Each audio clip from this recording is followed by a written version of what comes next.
Our armed forces continue to eliminate terrorists and destroy their hideouts.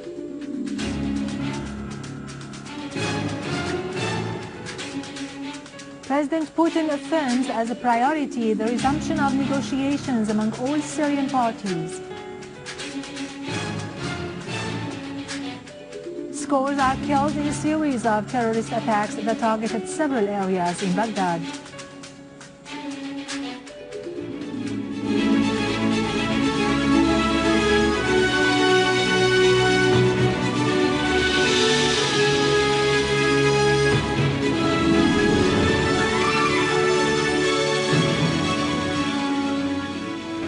Good afternoon, ladies and gentlemen. This is Yarado Krikorian with the news in English.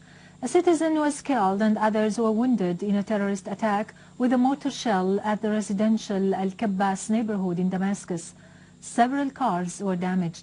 Material damage was also inflicted on two houses in Al-Ihda Ashariya area in Al-Qassa. No casualties were reported. In Homs, the armed forces and borders guards have foiled an infiltration attempt by an armed terrorist group from the Lebanese Arsal district through Khirbet al-Nuaimat site in Al-Qasr suburb, killing and injuring a number of the terrorist group's members and destroying their weapons and ammunition. The rest of them fled into Lebanese territories.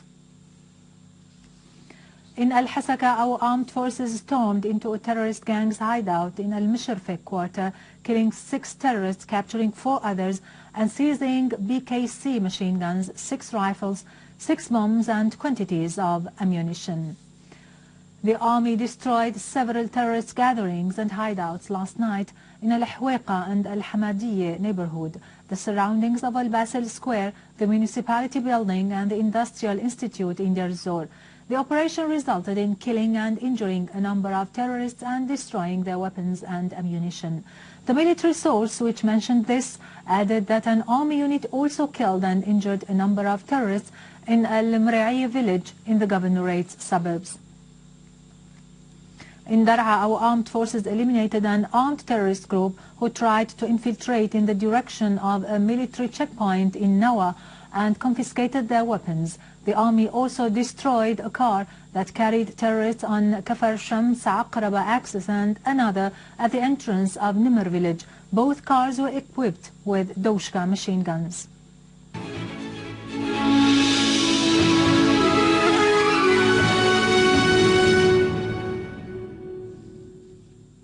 Welcome back. Russian President Vladimir Putin has said that Syria is taking part in dismantling its chemical weapons with activity and transparency, expressing hope that work in this regard will continue with the same pace.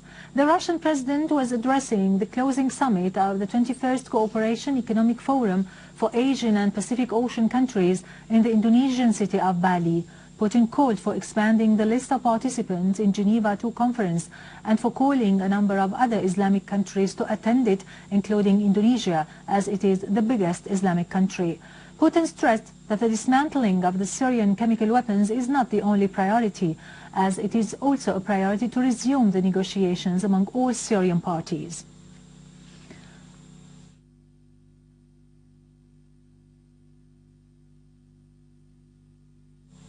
The participants in the activities of the Forum's summit, which concluded its meetings in the Indonesian island of Bali, has called for overcoming obstacles in the way of trade and investments.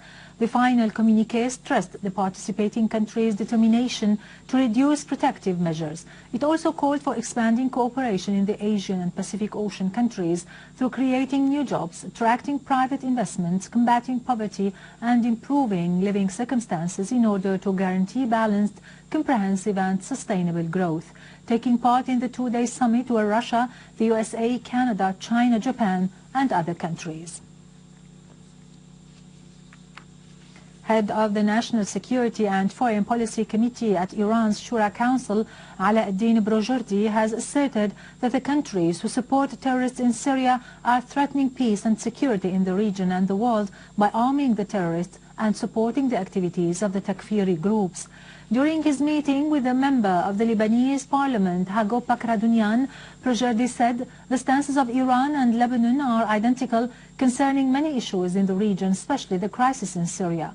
He pointed out that the new diplomatic moves by Iran come within the framework of enhancing permanent peace and security in the region and the world. Talks between Projerdi and Pakradunian also covered recent developments in Syria and their impact on the resistance against the Israeli entity. In Iraq, at least 19 people were killed and more than 80 others injured in a series of 8 different terrorist attacks in Baghdad yesterday. Iraqi security and medical sources said that the attacks, which were carried out mostly by car bombs, struck Baghdad, Al-Jadida, Camp Sarah, Tayaran Square, Al-Ubaidi, Al-Zafaraniya, Al-Husayniya, Al-Dora and Al-Sidiya. More than 190 people were killed in Iraq this month and 4,900 since the beginning of the year.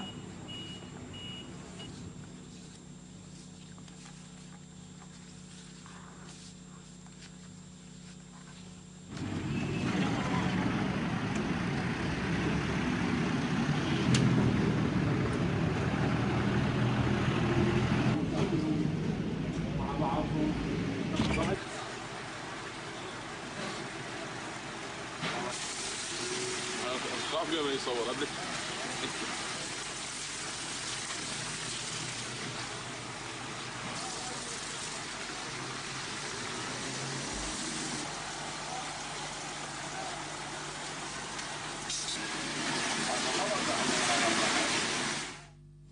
With this, we end our news for today. Thank you for watching. For more details about Syria and the region and to view this bulletin again, you can always visit our website in English, syriaonline.sy. Till tomorrow, all the best and goodbye.